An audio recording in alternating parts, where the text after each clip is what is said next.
स्वागत है दोस्तों आपका हमारे इस यूट्यूब चैनल पे। दोस्तों इस वीडियो में आज हम बहुत दिन से आप लोग इंतज़ार कर रहे थे कि सर दृष्टि आईएएस का 67th बीपीएससी का टेस्ट सीरीज शुरू करें। तो आज इसकी शुरुआत कर दिए हैं और हमारे पास 5 टेस्ट आया हुआ है, ठीक है। और 5 में से ये तीसरा नंबर टेस्ट है जो बहुत इम्पोर्टेंट है, इसलिए मैं पहले तीसरा से शुरू कर रहा हूँ, उसके बाद चौथा, उसके बाद पहला और दूसरा कर दूँगा, उसके बाद फिर लास्ट में 5वां कर दूँगा। तो अभी आप लोग अगर जो लोग थोड़ा सा जानकारी रखते हैं तो उन्हें पता होगा कि दृष्टि की तरफ से लगभग 15 टेस्ट लिया जा रहा है 5500 रुपये में शायद, और वो कुछ है सब्जेक्टिव वाइज पहले टेस्ट लिया जाता है 10 और शायद 5 जो है वो फुल टेस्ट लिया जाएगा। तो अभी जो है वो सब्जेक्टिव चल रहा है टेस्ट, ठीक है। और सब्जेक्टिव करने का in the sense topic wise, जैसे साइंस का 150 क्वेश्चन, मॉडर्न हिस्ट्री से 150, मिडाइवल से 150, एनिशिएंट हिस्ट्री से 150 क्वेश्चन, इकोनॉमिक्स से 150, राज व्यवस्था से 150, वैसे करके ये अभी फ़िलहाल क्वेश्चन चल रहा है। और उसके बाद फिर लास्ट का शायद 5 टेस्ट फुल टेस्ट होगा। तो अभी मैं यहाँ पे सेक्शनल लेके चल रहा हूँ और ये बहुत ही इंपॉर्टेंट टेस्ट है। इस वजह से इसका मतलब अच्छा परसेंटेज रहता है एग्ज़ाम में, इस वजह से ये टेस्ट नंबर आज हम 3 से शुरू कर रहे हैं। तो आप लोग पूरा 150 क्वेश्चन और उसका एक्सप्लेनेशन के साथ हम इस वीडियो को बना रहे हैं और आप लोग ज़रूर इसे देखें और अपने दोस्तों में भी इसे शेयर करें। तो ये लेटेस्ट टेस्ट है दृष्टि आईएएस के तरफ से 67th प्रारंभिक परीक्षा के लिए, ठीक है। तो हमारे पास यहाँ पे हिंदी और इंग्लिश दोनों में क्वेश्चन पेपर अवेलेबल है, लेकिन चूंकि हमारे सब्सक्राइबर ज़्यादातर हिंदी मीडियम के हैं इसलिए मैं केवल हिंदी मीडियम में ही यहाँ पे वीडियो अपलोड करूँगा, ठीक है।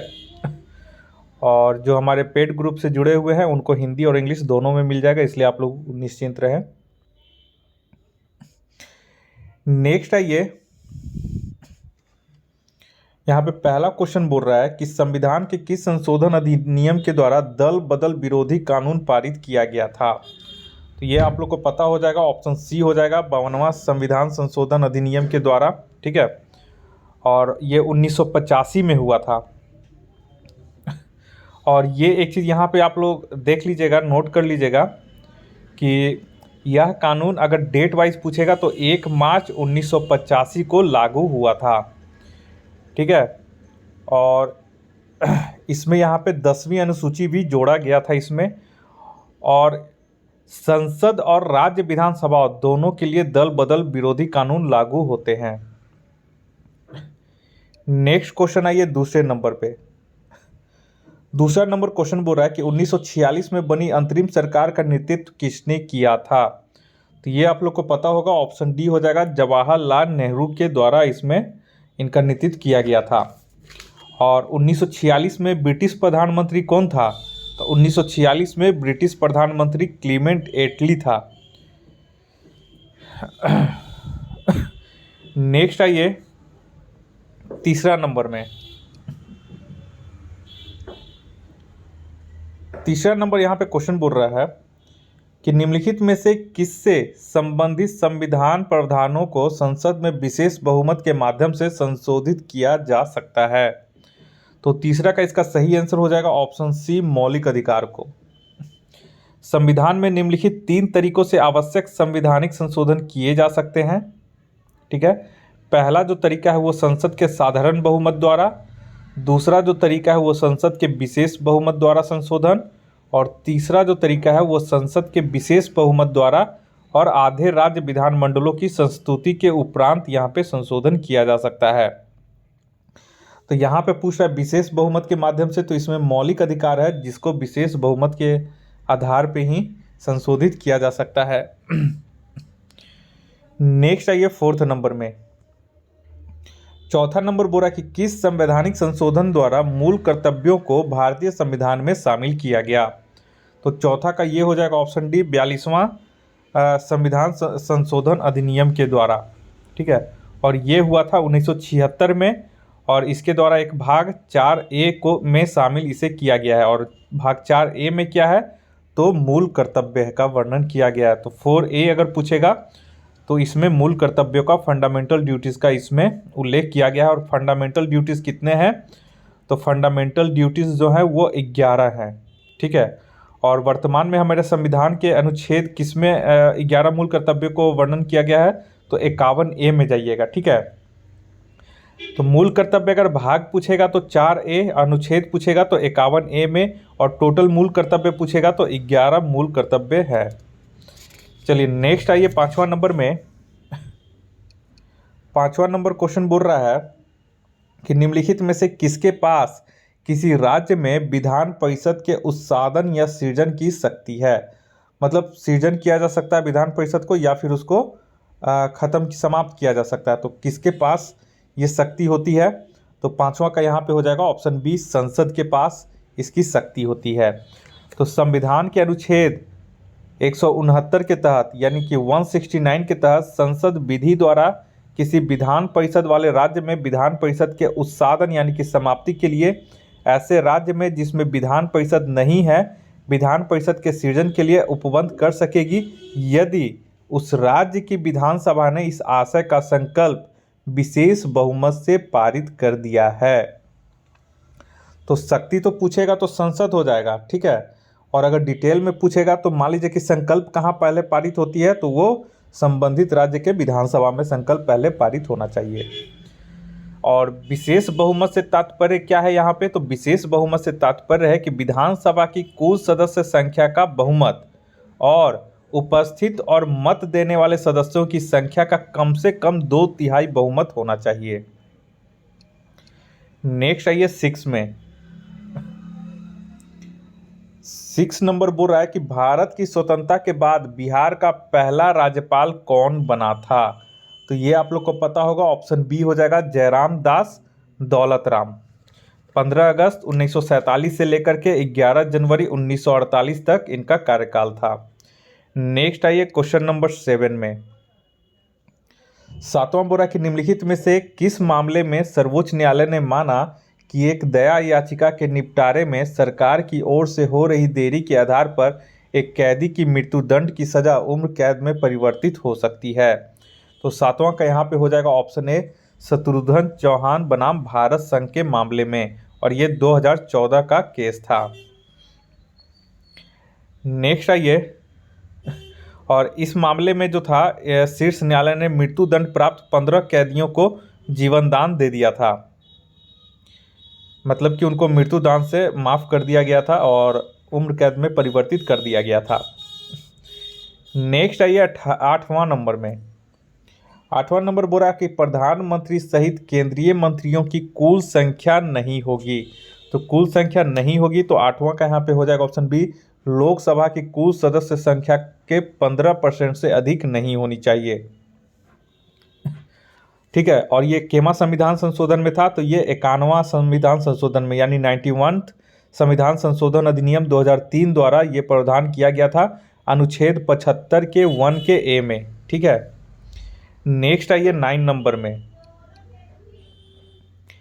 9 नंबर बोल रहा है कि निम्नलिखित में से कौन संविधान प्रारूप समिति के सदस्य नहीं थे। तो 9 का यहाँ पे हो जाएगा ऑप्शन डी, यहाँ पे डॉक्टर राजेंद्र प्रसाद जो थे वो संविधान सभा के प्रारूप समिति के सदस्य नहीं थे।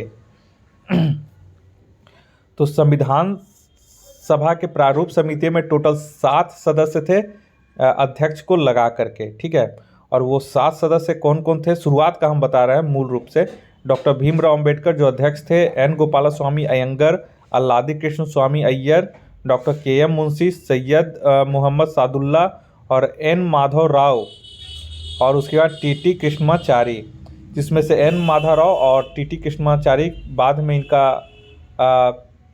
टी कृष्णमाचारी का तो मृत्यु हो गया था, उसके बाद फिर इनकी जगह दूसरा आया था, और उसके बाद एन माधव राव ने अपना त्यागपत्र दे दिया था उसके स्वस्थता के कारण, तो इनको फिर बाद में फिर दूसरे जगह लाया था, लेकिन मूल रूप से यही लोग 7 लोग थे। नेक्स्ट आइए, और एक चीज़ पूछता है कि भारत में संविधान का पहला प्रारूप कब तैयार किया गया था। तो ये डेट याद रख लीजिए, फरवरी 1948 में। नेक्स्ट क्वेश्चन आइए 10वां नंबर में। बिहार विधानसभा में सीटों की कुल संख्या कितनी है। तो 10 का इसका जो सही आंसर हो जाएगा वो हो जाएगा ऑप्शन सी, 243। देखिए 243 में से 242 सीटों के लिए सदस्यों का चुनाव प्रत्यक्ष निर्वाचन द्वारा किया जाता है, जबकि एक सदस्य राज्यपाल द्वारा नामित किया जाता है।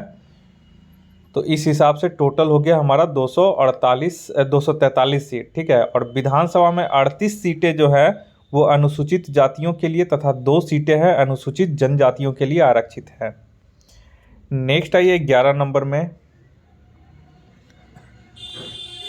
11 नंबर बोल रहा है निम्नलिखित में से कौन संसद के दोनों सदनों की संयुक्त बैठक की अध्यक्षता नहीं कर सकता। तो कौन नहीं कर सकता है, तो 11 का यहाँ पे नोट कर लीजिएगा। 11 का हो जाएगा ऑप्शन ई। क्यों? क्योंकि देखिए संयुक्त बैठक एक विधेयक के पारित होने पर दोनों सदनों के बीच गतिरोध को हल करने के लिए संविधान द्वारा प्रदान की गई एक असाधारण व्यवस्था है। तो यहाँ पे आप लोग अध्यक्षता कौन नहीं कर सकता है, तो यहाँ पे केवल देखिए राज्यसभा अध्यक्ष नहीं कर सकता है, राष्ट्रपति नहीं कर सकता है, और यहाँ पे लोकसभा अध्यक्ष तो कर ही सकता है, लोकसभा अध्यक्ष ही करता है, ठीक है। तो यहाँ पे आप लोग देख लेंगे कि लोकसभा अध्यक्ष दोनों सदनों की संयुक्त बैठक की अध्यक्षता करता है, वहीं उसकी अनुपस्थिति में उपाध्यक्ष कार्यभार संभालता है। यदि संयुक्त बैठक से उपाध्यक्ष भी अनुपस्थित रहता है तो राज्यसभा का उपसभापति यहाँ पे बैठक की अध्यक्षता करता है। यदि वह भी अनुपस्थित रहता है तो ऐसा व्यक्ति जिसे संयुक्त बैठक में उपस्थित सदस्यों द्वारा चुना जाता है वह बैठक की अध्यक्षता करता है। तो इस प्रकार यह स्पष्ट है कि राज्यसभा के सभापति तथा राष्ट्रपति संसद की संयुक्त बैठक की अध्यक्षता नहीं करते हैं, यानी कि ए और बी यहाँ पे नहीं करता है। तो यहाँ पे उपरोक्त में से एक से अधिक हो जाएगा। राज्यसभा अध्यक्ष और राष्ट्रपति ये अध्यक्षता नहीं कर सकता, जबकि लोकसभा अध्यक्ष और लोकसभा का उपाध्यक्ष इसमें अध्यक्षता कर सकता है। तो ये बहुत ही कंसेप्चुअल क्वेश्चन है, आप लोग इसको नोट कर लेंगे जो अभी मैंने एक्सप्लेनेशन बताया। नेक्स्ट क्वेश्चन आइए 12 नंबर में। 12 नंबर क्वेश्चन बोल रहा है कि राज्यपाल को पद की शपथ कौन दिलाता है। तो 12 का यहाँ पे हो जाएगा ऑप्शन बी, संबंधित राज्य के उच्च न्यायालय के मुख्य न्यायाधीश। नेक्स्ट क्वेश्चन आइए 13 नंबर में। 13 नंबर यहाँ पे बोल रहा है, देखिए हाँ 13 नंबर में आइए। 13 नंबर पे यहाँ पे बोल रहा है कि भारत के नियंत्रक और महालेखा परीक्षक कैग के संदर्भ में निम्नलिखित कथनों में से कौन सा सही नहीं है। तो 13 के यहाँ पे ई हो जाएगा। सबसे पहले देखिए कि भारत के संविधान भाग 5 के अध्याय 5 में यहाँ पे इसका वर्णन किया गया है। तो यहाँ पे भाग 4 दिया गया है जो कि 6 दिया गया है जो कि गलत है। तो पहला ही यहाँ पे गलत दे दिया गया है, ठीक है। और संविधान के अनुच्छेद 148 से 151 से कैग के बारे में वर्णन किया गया है, तो बी यहाँ पे सही है। और यहाँ पे एक चीज़ और देखिए, कैग की नियुक्ति जो होता है भारत के राष्ट्रपति द्वारा, ठीक है, कैग की जो नियुक्ति होता है वो भारत के राष्ट्रपति द्वारा अपने हस्ताक्षर और मुद्रा सहित अधिपत्र द्वारा की जाती है। और इसका जो अध्यक्ष होता है वो 6 वर्ष या 65 वर्ष की आयु तक जो भी पहले हो पद धारण किया रह सकता है। और वह कैग जो है वो भारतीय लेखा परीक्षा और लेखा विभाग का प्रमुख भी होता है। और यह सार्वजनिक धन का संरक्षक या guardian of the public purse इसे कहा जाता है, ठीक है। और केंद्र एवं राज्य दोनों स्तरों पर देश की संपूर्ण वित्तीय प्रणाली को नियंत्रित करता है। तो सी भी यहाँ पे सही हो गया। उसके बाद है कि उस कैग का जो कर्तव्य होता है वो भारत के संविधान और संसद के कानूनों को वित्तीय प्रशासन के क्षेत्र में बनाए रखने के लिए इसका कार्य होता है। और एक चीज़ यहाँ पे ये भी देख लीजिए कि यहाँ पे बोल रहा है कि वह केंद्र और राज्य के खातों से संबंधित अपनी ऑडिट रिपोर्ट प्रत्यक्षता क्रमशः संसद और राज्य विधानसभाओं को सौंपता है, ठीक है। तो ये यहाँ पे गलत हो गया है। तो यहाँ पे ए और डी गलत है। तो इसमें क्या हो जाएगा, ये अपना जो रिपोर्ट होता है, कैग जो अपना रिपोर्ट होता है वो राष्ट्रपति और राज्यपाल को सौंपता है, जो क्रमशः संसद के दोनों सदनों और राज्य विधानमंडल के समक्ष रखते हैं। अगर राष्ट्रपति जो होता है वो संसद के समक्ष और राज्यपाल जो होता है वो विधानमंडल के समक्ष रिपोर्ट रखते हैं। लेकिन कैग जो है वो अपना रिपोर्ट राष्ट्रपति और राज्यपाल को ही सौंपता है।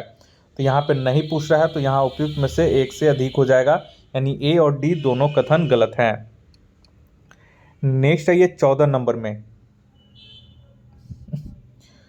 14 नंबर यहाँ पे बोल रहा है कि वर्तमान में पटना उच्च न्यायालय का मुख्य न्यायाधीश कौन है, तो ये हो जाएगा option C Sanjay Karol.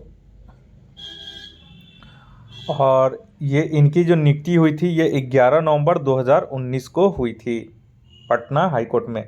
15 number में ये निम्नलिखित में से कौन से मौलिक अधिकार भारतीय नागरिकों के लिए तो उपलब्ध है परंतु विदेशियों के लिए नहीं उपलब्ध है, तो यहाँ पे हो जाएगा ऑप्शन ए वाक एवं अभिव्यक्ति की स्वतंत्रता ये केवल भारतीय नागरिकों के लिए है, जबकि इसमें से विधि की समक्ष समता सभी के लिए है, जीवन एवं स्वतंत्रता का संरक्षण ये भी सभी लोग के लिए है। ठीक है, और यहाँ पे अस्पृश्यता का अंत ये भी सभी लोग के लिए है। नेक्स्ट है ये 16 नंबर में, 16 बोरा की किस समिति ने दल विघटन के मामले में अयोग्यता से छूट देने से संबंधित 10वीं अनुसूची के प्रावधान को निरस्त करने की सिफारिश की थी।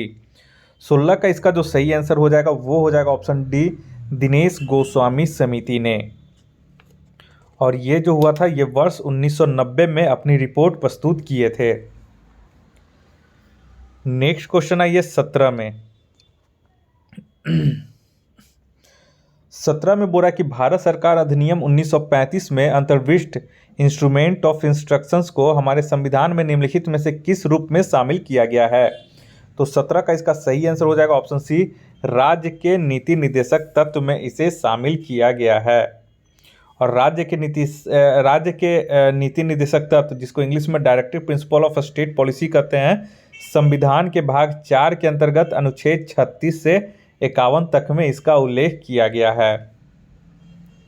नेक्स्ट है ये 18 नंबर में 18 में बोला कि नगर निगम प्राप्त करने वाला बिहार का पहला शहर कौन सा था, तो 18 का यहाँ पे हो जाएगा ऑप्शन डी मुजफ्फरपुर। ठीक है,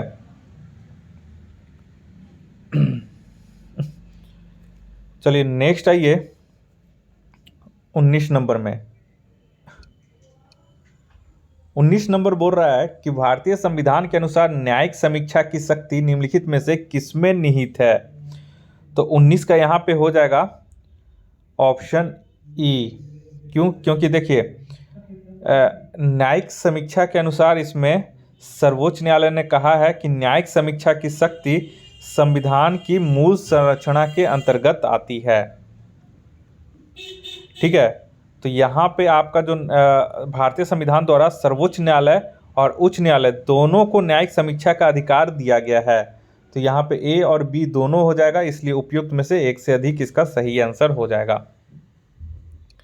नेक्स्ट क्वेश्चन है ये 20 नंबर में 20 नंबर बोला कि किस मामले में सर्वोच्च न्यायालय ने यह निर्णय दिया कि अनुच्छेद 368 के तहत संसद को प्रदत्त संशोधनकारी शक्ति उसे संविधान की मूल संरचना में परिवर्तन करने की शक्ति नहीं देती है, तो 20 का यहाँ पे ये बहुत ही जो था ये चर्चा में रहा था, तो इसका ऑप्शन ए हो जाएगा केशवानंद भारती विवाद 1973 में सर्वोच्च न्यायालय ने। तो इसमें क्या हुआ था कि केशवानंद भारती विवाद 1973 में सर्वोच्च न्यायालय ने गोलकनाथ विवाद 1967 में दिए गए अपने निर्णय को ही खारिज कर दिया था, और इसमें 24वें संविधान संशोधन 1971 की वैधता को बरकरार रखा और व्यवस्था दी कि संसद मौलिक अधिकारों को सीमित कर सकती है अथवा किसी अधिकार को वापस ले सकती है। साथ ही सर्वोच्च न्यायालय ने संविधान की मूल संरचना का एक नया सिद्धांत दिया और न्यायालय ने कहा कि अनुच्छेद 368 के अंतर्गत संसद को प्रदत्त संशोधन का संवैधानिक अधिकार उसे संविधान की मूल संरचना में परिवर्तन करने का अधिकार नहीं देता है। नेक्स्ट आइए 21 नंबर में 21 नंबर बोल रहा है कि निम्नलिखित में से कौन से सरदार स्वर्ण सिंह समिति की अनुशंसा का परिणाम है, तो 21 का यहाँ पे सही आंसर हो जाएगा ऑप्शन ए, आप लोग जानते होंगे मूल कर्तव्य। ठीक है, 42वें संविधान संशोधन 1976 में भाग 4A में इसे जोड़ा गया था। नेक्स्ट आइए 22 नंबर में 22 में बोल रहा है कि भारतीय संविधान की प्रस्तावना में कितने प्रकार की स्वतंत्रताओं का उल्लेख किया गया है, तो 22 का यहाँ पे देख लीजिए, तो 22 का जो हो जाएगा इसका सही आंसर हो जाएगा 5 प्रकार का, तो यहाँ पे कोई ऑप्शन नहीं है, तो यहाँ पे 5 प्रकार की स्वतंत्रता का यहाँ पे वर्णन किया गया है। जिसमें देखिए, जिसमें क्या है, विचार की स्वतंत्रता, अभिव्यक्ति की स्वतंत्रता, विश्वास की स्वतंत्रता, ठीक, धर्म की स्वतंत्रता और उपासना की स्वतंत्रता। नेक्स्ट आइए 23 नंबर में। 23 नंबर क्वेश्चन बोल रहा है कि संविधान का कौन सा भाग देश में निर्वाचन के प्रावधानों से संबंधित है। तो 23 का यहाँ पे सही हो जाएगा ऑप्शन डी, भाग 15। संविधान का भाग 15 में अनुच्छेद 324 से 329 देश में चुनाव प्रणाली के संबंध में आवश्यक प्रावधान करता है। नेक्स्ट है ये क्वेश्चन नंबर 24 में। 24 में बोल रहा है कि प्रत्येक वित्तीय वर्ष के संबंध में भारत सरकार का वार्षिक वित्तीय विवरण सदन में उस दिन प्रस्तुत किया जाएगा जो, तो 24 का यहाँ पे हो जाएगा ऑप्शन बी, जो भारत का राष्ट्रपति निर्देशित करेगा। ठीक है, तो इसका आंसर ऑप्शन बी हो जाएगा 24 का। और एक चीज़ तो आप लोग जानते हैं कि भारतीय संविधान में बजट शब्द का कहीं भी प्रयोग नहीं किया गया है। बजट के जगह पे यहाँ पे वार्षिक वित्तीय विवरण का यहाँ पे उल्लेख किया गया है। नेक्स्ट है ये 25 में। 25 नंबर क्वेश्चन बोल रहा है कि निम्नलिखित में से कौन अंतर्राज्यीय परिषद इंटर स्टेट काउंसिल का अध्यक्षता करता है। तो 25 का यहाँ पे हो जाएगा ऑप्शन बी, प्रधानमंत्री। ठीक है, और सरकारी आयोग की अनुशंसा पर राष्ट्रपति आदेश के अनुसार 1990 द्वारा अनुच्छेद 263 के प्रावधानों के आधार पर इसकी व्यवस्था की गई है। नेक्स्ट है ये 26 में। 26 में बोल रहा है कि नागरिकता से संबंधित प्रावधानों का उल्लेख संविधान के किस भाग में किया गया है। तो 26 का यहाँ पे जो सही आंसर हो जाएगा वो हो जाएगा ऑप्शन ए, भाग 2 में। भारतीय संविधान के भाग 2 में अनुच्छेद 5 से 11 तक नागरिकता से संबंधित प्रावधान का उल्लेख किया गया है। नेक्स्ट है ये क्वेश्चन नंबर 27 में। 27 में बोला है कि संविधान के निम्नलिखित में से कौन से प्रावधान राज्य के नीति निर्देशक तत्व हैं। तो 27 का यहाँ पे हो जाएगा ऑप्शन सी, अंतर्राष्ट्रीय शांति एवं सुरक्षा को बढ़ावा देना। ठीक है, इसमें से जो ऑप्शन सी है यही इसमें से राज्य के नीति निर्देशक तत्व में शामिल है। नेक्स्ट है ये, और ये अनुच्छेद केमा है, तो अनुच्छेद 51 में इसका वर्णन किया गया है। शेष जो विकल्प हैं वो मौलिक अधिकार हैं या फिर मौलिक कर्तव्य हैं। नेक्स्ट है ये 28 नंबर में। 28 में बोल रहा है कि भारत के निम्नलिखित प्रधानमंत्रियों में से कौन अविश्वास मत में पराजित हुआ था। तो 28 का यहाँ पे हो जाएगा ऑप्शन ई। देखिए, संविधान के अनुसार किसी सरकार की सत्ता तभी बनी रह सकती है जब उस सरकार को लोकसभा में आवश्यक बहुमत प्राप्त हो, और संविधान के अनुच्छेद 75 के 3 में प्रावधान है कि मंत्रिपरिषद लोकसभा के प्रति सामूहिक रूप से उत्तरदायी होगा।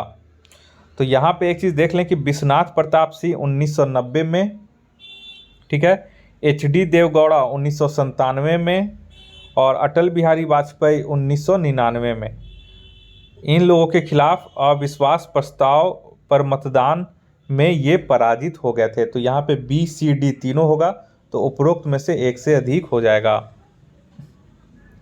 नेक्स्ट आइए 29 नंबर में। 29 नंबर बोल रहा है कि भारत के उपराष्ट्रपति के रूप में निर्वाचित होने वाला व्यक्ति न्यूनतम कितनी आयु पूरा कर चुका हो। तो 29 का यहाँ पे हो जाएगा ऑप्शन डी, 35 वर्ष, और अधिकतम का इसमें संविधान में कोई वर्णन नहीं किया गया है। नेक्स्ट है ये 30 में। 30 नंबर क्वेश्चन बोल रहा है कि राज्य के नीति निर्देशक तत्वों के विषय में निम्नलिखित कथनों में से कौन से सही नहीं है। तो 30 का इसका जो सही आंसर हो जाएगा वो हो जाएगा ऑप्शन डी, कि ये प्रावधान राज्य पर नकारात्मक दबाव आरोपित करता है। ये जो है ये गलत है। ठीक है, जबकि इसका सही जो है ये कि सकारात्मक दबाव आरोपित करता है। बाकी इसमें से सभी जो है वो सभी सही हैं। नेक्स्ट आइए 31 नंबर में। 31 नंबर में क्वेश्चन बोल रहा है कि निम्नलिखित में से किस रीट का अर्थ है प्राधिकृत या वारंट द्वारा। तो यहाँ पे सही आंसर हो जाएगा ऑप्शन ए, अधिकार परीक्षा। तो यहाँ पे नोट कर लें कि 5 तरह का रिट जारी किया जाता है सुप्रीम कोर्ट के द्वारा आर्टिकल 32 के तहत, और आपका हाई कोर्ट के द्वारा आर्टिकल 226 के तहत रिट जारी किया जाता है। तो वो कौन सा 5 रिट है? एक है बंदी प्रत्यक्षीकरण, परमादेश, प्रतिषेध और अधिकार परीक्षा, और एक है उत्प्रेषण। नेक्स्ट है ये 32 नंबर में। 32 में बोल रहा है कि भारतीय संविधान में कौन से अनुसूची स्वायत्त जिला परिषद से संबंधित है? तो 32 का हो जाएगा ऑप्शन सी, छठी अनुसूची जो है वो आपका छठी अनुसूची में 244(2) और 275(1) जनजातीय समुदाय को प्राप्त स्वायत्ता प्रदान करती है, और इसमें जो शामिल राज्य हैं वो है असम, त्रिपुरा, मेघालय, मिजोरम, छठी अनुसूची के तहत ही स्वायत्त क्षेत्र हैं। चलिए नेक्स्ट आइए 33 नंबर में। 33 नंबर बोल रहा है कि किसकी अनुशंसा पर धन विधेयक यानी कि मनी बिल लोकसभा में पेश किया जाता है? तो 33 का आप लोग को पता होगा, ये तो हो जाएगा किसकी अनुशंसा पर, ठीक है। तो राष्ट्रपति की अनुशंसा पर मनी बिल लोकसभा में पेश किया जाता है, लेकिन ये कौन निर्धारित करता है कि कोई विधेयक धन विधेयक होगा कि नहीं? तो ये निर्धारित करेगा लोकसभा अध्यक्ष, ठीक है। तो आप लोग इसे ध्यान से आंसर मारिएगा। बहुत लोग क्वेश्चन पढ़े समझे नहीं और लोकसभा अध्यक्ष मार दिए। नहीं, यहाँ पे बोला कि इसकी अनुशंसा पर लोकसभा में पेश किया जाता है धन विधेयक, तो राष्ट्रपति की अनुशंसा पर। और निर्धारित कौन करता है कि धन विधेयक होगा कि नहीं? तो वो लोकसभा अध्यक्ष। नेक्स्ट आइए 34 में। 34 नंबर क्वेश्चन बोल रहा है कि संसद के संयुक्त बैठक के संदर्भ में निम्नलिखित कथनों में कौन से सही हैं? तो 34 का यहाँ पे हो जाएगा ऑप्शन ई। पहला देखिए, संसद के दोनों सदनों की संयुक्त बैठक का प्रावधान संविधान के अनुच्छेद 108 में है, जिसमें 108 में राष्ट्रपति को शक्ति दिया गया है कि संसद की दोनों सदनों की संयुक्त बैठक आयोजित कर सकेगा, ठीक है। तो यहाँ पे आप लोग देखिए, ये तो पहला तो सही है, पहला नंबर सही है। संयुक्त बैठक राष्ट्रपति द्वारा बुलाई जाती है, तो बुलाई तो राष्ट्रपति के द्वारा ही बुलाई जाती है, तो दूसरा भी सही है। और इस सत्र का पीठासीन अधिकारी लोकसभा अध्यक्ष होता है, तो सी भी सही है।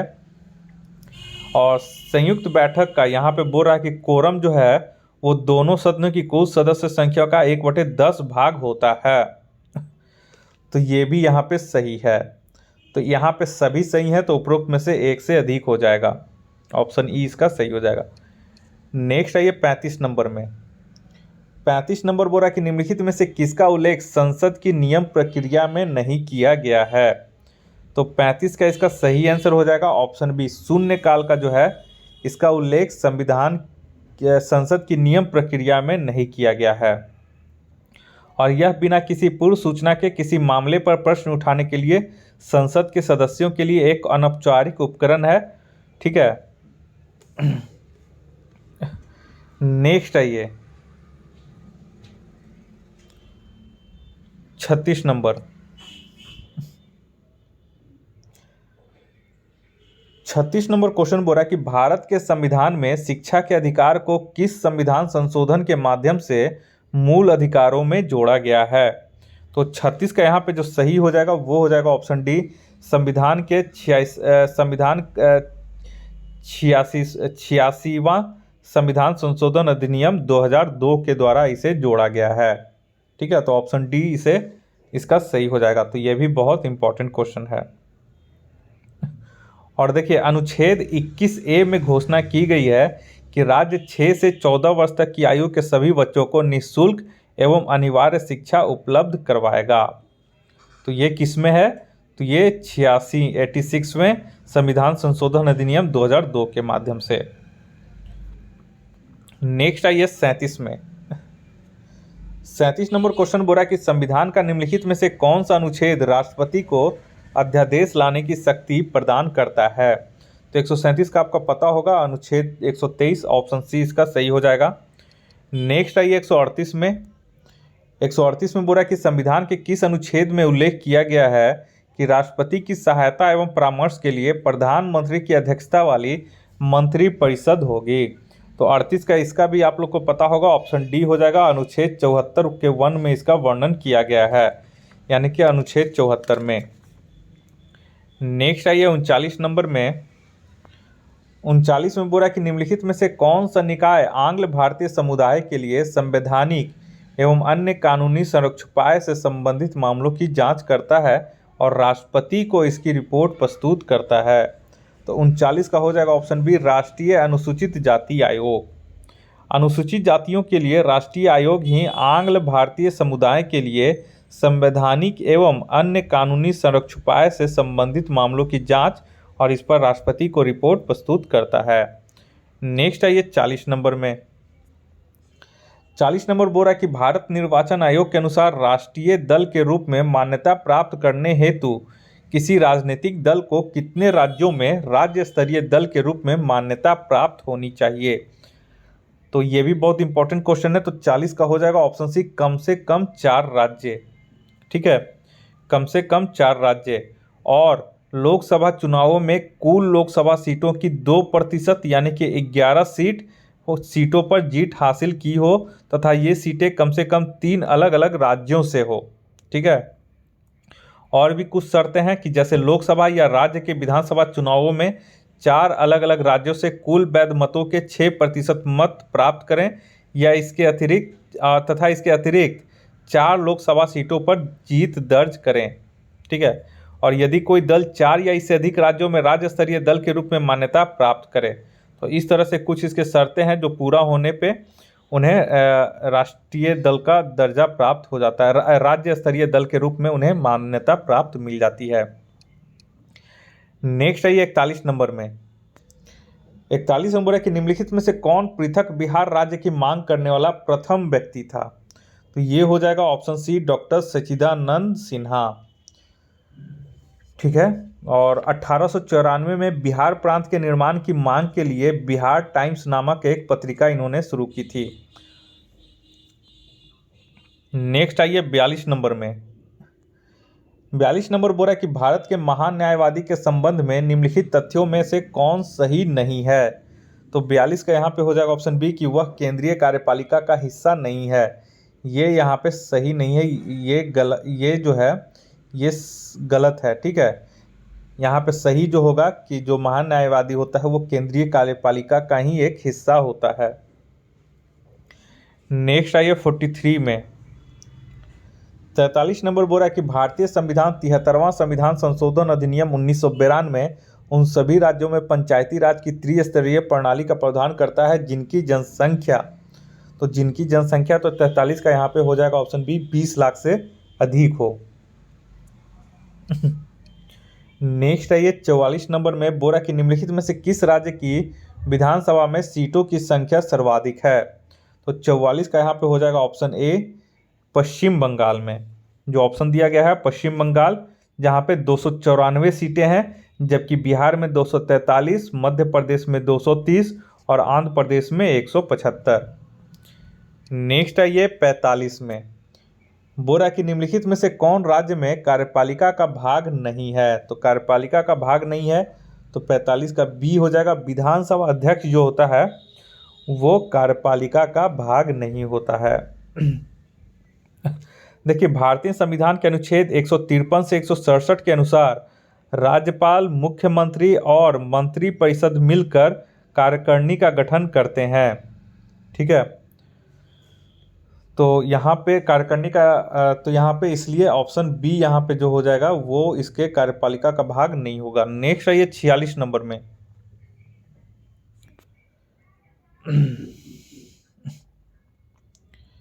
यहाँ पे 46 नंबर बोल रहा है, हाँ 46 में ये 46 नंबर बोल रहा है क्वेश्चन कि निम्नलिखित में से किस रीट को न्यायालय द्वारा किसी व्यक्ति द्वारा लोक कार्यालय में दायर अपने दावे की वैधता की जांच करने के लिए जारी की जाती है। तो 46 का इसका जो सही आंसर हो जाएगा ऑप्शन डी, अधिकार परीक्षा के तहत, सर्वोच्च न्यायालय द्वारा आर्टिकल 32 के तहत और उच्च न्यायालय के द्वारा 226 के तहत ये रीट जारी किया जाता है। नेक्स्ट आइए 47 नंबर में। 47 में बोला कि निम्नलिखित में से कौन बिहार का पहला मुख्यमंत्री था। तो 47 का हो जाएगा ऑप्शन सी, श्री कृष्ण सिंह बिहार के पहला मुख्यमंत्री थे जिनको श्री बाबू के नाम उपनाम से भी पुकारा जाता था। नेक्स्ट है ये 48 में बोल रहा है कि केंद्रीय सूचना आयोग CIC अपनी वार्षिक रिपोर्ट किसे प्रस्तुत करता है। तो 48 का यहाँ पे बहुत इंपॉर्टेंट क्वेश्चन है। ये जो है ये कार्मिक मंत्रालय को प्रस्तुत करता है, ठीक है, और जो कि केंद्र सरकार के अंतर्गत आता है। और केंद्र सरकार इस रिपोर्ट को संसद के प्रत्येक सदन के समक्ष रखता है। तो ये इम्पोर्टेंट है। नेक्स्ट है ये 49 नंबर में। 49 में बोला कि बिहार लोक सेवा आयोग कब अस्तित्व में आया। आप लोग BPSC देने जा रहे हैं तो ये भी क्वेश्चन आप लोग को जानना चाहिए। तो बिहार पब्लिक सर्विस कमीशन यानी कि बिहार लोक सेवा आयोग भारत के संविधान द्वारा बनाए गए एक निकाय जिसका वर्णन अनुच्छेद 315 में किया गया है, ठीक है। तो इसका गठन कब किया गया, कब अस्तित्व में आया, तो ये 1 अप्रैल 1949 को। तो ऑप्शन सी इसका सही हो जाएगा। आप लोग याद रखिएगा 1 अप्रैल 1949 को। हाँ, और एक चीज़ और याद रखिएगा कि BPSC के अध्यक्ष और सदस्यों का कार्यकाल 6 वर्ष या 62 वर्ष की आयु प्राप्त करने तक इनमें से जो भी पहले होता है। नेक्स्ट है ये क्वेश्चन नंबर 50 में। 50 बुरा निम्नलिखित गणमान्य पद धारकों में से कौन वरीयता के क्रम में सर्वोच्च स्थान पर है, ठीक है। तो 50 का इसमें हो जाएगा ऑप्शन बी। लोकसभा अध्यक्ष जो होता है वो सर्वोच्च स्थान पे है। उसके बाद इसमें केंद्रीय मंत्रिमंडलीय मंत्री आते हैं और इसके बाद फिर सर्वोच्च न्यायालय आते हैं और इसके बाद राज्यसभा के उपसभापति आते हैं। नेक्स्ट है ये 51 नंबर में। 51 में बोला कि बिहार विधानसभा में अनुसूचित जातियों के लिए कितनी सीटें आरक्षित है। तो 51 का इसका हो जाएगा ऑप्शन बी। 38 सीटें इसमें आरक्षित हैं। तो बिहार में विधानसभा में कुल 243 सीट हैं जिसमें से 38 सीटें जो हैं वो अनुसूचित जातियों के लिए आरक्षित हैं, जबकि अनुसूचित जनजाति के लिए 2 सीटें आरक्षित हैं। नेक्स्ट है ये 52 नंबर में। अगर आप लोग को कोई क्वेश्चन में डाउट है या फिर आपको लग रहा है कि इसका आंसर मैंने गलत बता दिया तो आप लोग एक बार कमेंट करके जरूर हमें बताएं। नेक्स्ट है ये 52 में। संविधान के निम्नलिखित में से किस अनुच्छेद के तहत किसी राज्य में मंत्रिपरिषद का गठन किया जाता है। तो 52 का इसका सही आंसर हो जाएगा ऑप्शन बी। अनुच्छेद 163 के तहत। तो ये आप लोग याद रख ले, बहुत ही इंपॉर्टेंट है। नेक्स्ट है 53 में। बिहार में कितने जिले हैं। तो 53 का ई हो जाएगा। क्यों, क्योंकि बिहार में टोटल 38 जिले हैं, ठीक है। तो यहाँ पे कोई ऑप्शन में नहीं था। नेक्स्ट है ये 54 में। 54 में बोला कि राज्यसभा के संबंध में निम्नलिखित कथनों में से कौन से सही हैं। तो 54 का यहाँ पे हो जाएगा ऑप्शन ई। क्यों, क्योंकि देखिए राज्यसभा संसद का दूसरा अंग है जिसकी स्थापना मूल हमें 1918 के मॉन्टेग्यू चेम्सफोर्ड सुधार में मिलता है, ठीक है। और 3 अप्रैल 1952 को इसका पहली बार गठन किया गया था। तो यहाँ पे पहला तो यहाँ पे सही है। और राज्यसभा के सदस्य 6 वर्ष के लिए निर्वाचित किए जाते हैं, ये भी सही है। और सी यहाँ पे आप लोग को बोल रहा है कि 12 सदस्य का यहाँ पे राष्ट्रपति के द्वारा मनोनीत किए जाते हैं, ये भी सही है। और उसके बाद बोल रहा है कि इसे अतिरिक्त अखिल भारतीय सेवाओं के सृजन का अधिकार प्राप्त है, ठीक है। तो यहाँ पे आप लोग एक चीज़ नोट कर लें कि इसको जो है आर्टिकल 312 के तहत अखिल भारतीय सेवाओं को सृजित करने का अधिकार इसे दिया गया है आर्टिकल 312 के तहत। तो यहाँ पे ये भी सही है, तो सभी सही हैं। तो ऑप्शन ई हो जाएगा। उपरोक्त में से एक से अधिक सही है। नेक्स्ट है ये 55 में। 55 में बोला कि बिहार राज्य में ग्राम कचहरी का गठन कितनी अवधि के लिए किया जाता है। तो 55 का इसमें हो जाएगा ऑप्शन सी 5 वर्ष के लिए। नेक्स्ट है ये 56 में। बोला बिहार विधान परिषद में कुल कितनी सीटें हैं। तो 56 का हो जाएगा ऑप्शन डी। टोटल 75 सीटें हैं और 75 सदस्यों में से 63 सीटों पर उम्मीदवारों का निर्वाचन किया जाता है, जबकि 12 सदस्य राज्यपाल के द्वारा मनोनीत किए जाते हैं। और वर्तमान में अवधेश नारायण सिंह वर्तमान में बिहार विधान परिषद के कार्यकारी सभापति हैं। नेक्स्ट आइए 57 में, बोला कि किस संविधान संशोधन ने केंद्र शासित प्रदेश दिल्ली को एक विशेष राज्य का दर्जा प्रदान किया गया है। तो ये क्वेश्चन पूछ चुका है, तो 57 का यहाँ पे हो जाएगा ऑप्शन बी 69वां संविधान संशोधन अधिनियम, 69 संविधान संशोधन अधिनियम के द्वारा, ठीक है। और ये हुआ था आपका 1991 में। नेक्स्ट आइए 58 में,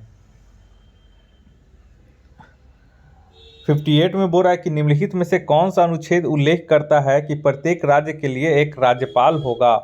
तो 58 के यहाँ पे हो जाएगा ऑप्शन डी अनुच्छेद 153, ठीक है। और इसका वर्णन भाग 6 में किया गया है, संविधान के भाग 6 में किया गया है। और राज्यपाल की नियुक्ति, उसकी शक्तियां एवं उसके पद से संबंधित सभी तथ्यों की चर्चा अनुच्छेद 153 से लेकर अनुच्छेद 162 तक किया गया है। नेक्स्ट आइए 59 नंबर में, नेक्स्ट क्वेश्चन 59 में आइए। 59 बोल रहा है कि बिहार से नवगठित राज्य झारखंड में कितने जिलों को स्थानांतरित किया गया था।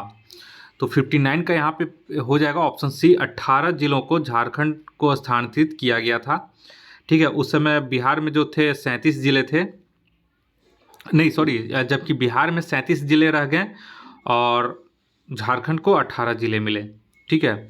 तो 15 नवंबर 2000 को बिहार पुनर्गठन अधिनियम 2000 द्वारा बिहार की भूमि क्षेत्र का 45.85% झारखंड को दे दिया गया।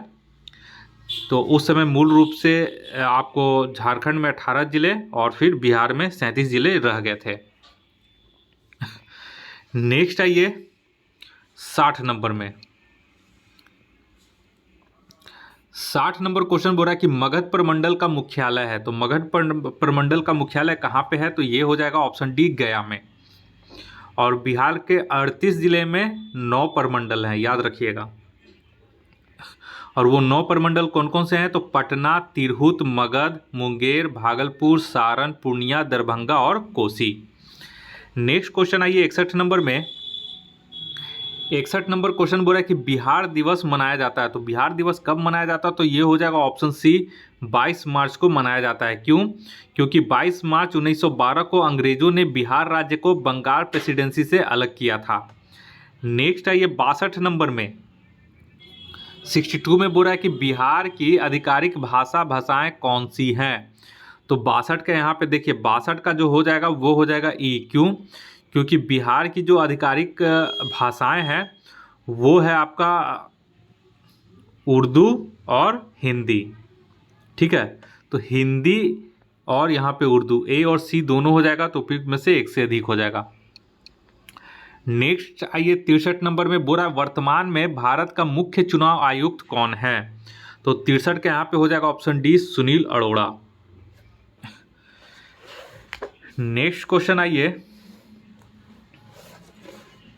यहाँ पे एक बार आप लोग चेक कर लीजिएगा कि चेंज हुए हैं कि नहीं, ठीक है। नेक्स्ट आइए 64 नंबर में, 64 में बोल रहा है कि संघ लोक सेवा आयोग के अध्यक्ष को पद एवं गोपनीयता का शपथ कौन दिलाता है। तो इसका सही आंसर हो जाएगा ऑप्शन सी यूपीएससी का वरिष्ठतम सदस्य, ठीक है। तो देखिए अनुच्छेद 316(1) के अनुसार संघ लोक सेवा आयोग यूपीएससी के अध्यक्ष और सदस्यों की नियुक्ति राष्ट्रपति करता है और पद एवं गोपनीयता की शपथ के मामले में यूपीएससी का वरिष्ठतम सदस्य यूपीएससी अध्यक्ष के पद को गोपनीयता का शपथ दिलाता है, न कि राष्ट्रपति। तो ये भी एक तरह से बहुत ही अच्छा कंसेप्चुअल क्वेश्चन था, ठीक है। तो ये भी आप लोग याद रखिएगा, क्योंकि बहुत सारे लोग राष्ट्रपति मार देते जो कि गलत हो जाता। इसका सही आंसर ऑप्शन सी है। नेक्स्ट आइए 65 में, 65 नंबर क्वेश्चन बोल रहा है कि निम्नलिखित में से किस आयोग समिति ने भाषाई आधार पर राज्यों के पुनर्गठन की सिफारिश नहीं की थी। तो 65 का यहाँ पे हो जाएगा ऑप्शन ई। देखिए वर्ष 1948 में इलाहाबाद उच्च न्यायालय के न्यायाधीश एस के धर की अध्यक्षता में एक आयोग का गठन किया गया था, जिसे भाषाई आधार पर राज्यों के पुनर्गठन की आवश्यकता पर विचार करना था। तो यहाँ पे धार नहीं है, धर आयोग है, ठीक है। तो ये तो था ही। उसके बाद लिखिए लेकिन इस आयोग ने भाषाई आधार के बजाय ऐतिहासिक और भौगोलिक आधार पर साहित्य प्रशासनिक प्रशासनिक सुविधा के आधार पर राज्यों का पुनर्गठन पे बल दे दिया। ठीक है। और दिसंबर 1948 में इसी मुद्दे का अध्ययन करने के लिए जवाहरलाल नेहरू, वल्लभ भाई पटेल और पट्टाभी सीतारामैया, जिसको कि जेवीपी समिति कहा जाता है, का गठन किया गया था। तो यहाँ पे जेवीपी में जवाहरलाल नेहरू, वल्लभ भाई पटेल और पट्टाभी सीतारामैया का है। ठीक है। तो यहाँ पे एक चीज़ आप लोग देख लें कि इसका जो आंसर हो जाएगा, और प्रथम प्रशासनिक का इसका जो था राज्य पुनर्गठन आयोग से कोई संबंध नहीं है, फजल अली। तो ए बी सी तीनों हो जाएगा यहाँ पे। तो राज्य को पुनर्गठन की सिफारिश नहीं की थी, तो सिफारिश में यहाँ पे धर आयोग भी सिफारिश नहीं किया था। ठीक है। तो सी और डी तो यहाँ पे हो गया है। तो यहाँ पे एक तरह से सी और डी इसका सही आंसर हो जाएगा। नेक्स्ट आइए 66 नंबर में। 66 में बोल रहा है कि संविधान का कौन सा भाग अधिकरण के प्रावधानों से संबंधित है। तो 66 का हो जाएगा ऑप्शन डी, भाग 14 का ए। ठीक है। तो मूल संविधान में अधिकरणों के संबंध में प्रावधान नहीं किए गए थे।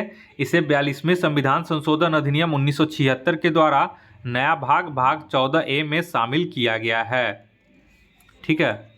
और इस भाग का जो शीर्षक है वो अधिकरण ही शीर्षक दिया गया है, जिसमें प्रशासनिक अधिकरण और अन्य विषयों के लिए अधिकरण सम्मिलित हैं। नेक्स्ट आइए 67 में। 67 में बोल रहा है कि संविधान का कौन सा अनुच्छेद सर्वोच्च न्यायालय के सलाहकार क्षेत्राधिकार के प्रावधान से संबंधित है। तो 67 का यहाँ पे हो जाएगा ऑप्शन ए, अनुच्छेद 143। और संविधान का अनुच्छेद 143 में जो है वो राष्ट्रपति को 2 श्रेणियों के मामलों में सर्वोच्च न्यायालय की सलाह लेने का अधिकार दिया गया है इसमें। नेक्स्ट आइए यहाँ पे 68 में। 68 में बोला है कि न्यायालय की अवमानना न्यायिक संस्थानों को प्रेरित हमलों एवं अनुचित आलोचना से बचाने का प्रयास करती है। संबंधित कानून न्यायालय की अवमानना अधिनियम लाया गया था। तो ये कब लाया गया था। तो 68 में यहाँ पे हो जाएगा ऑप्शन सी, वर्ष 1971 में। ठीक है। तो ये डेट आप लोग याद रखिएगा। और एक चीज़ और है कि संविधान के अनुच्छेद 129 द्वारा सर्वोच्च न्यायालय को उसकी अवमानना के लिए दंडित कर सकने की शक्ति अलग से प्रदान की गई है।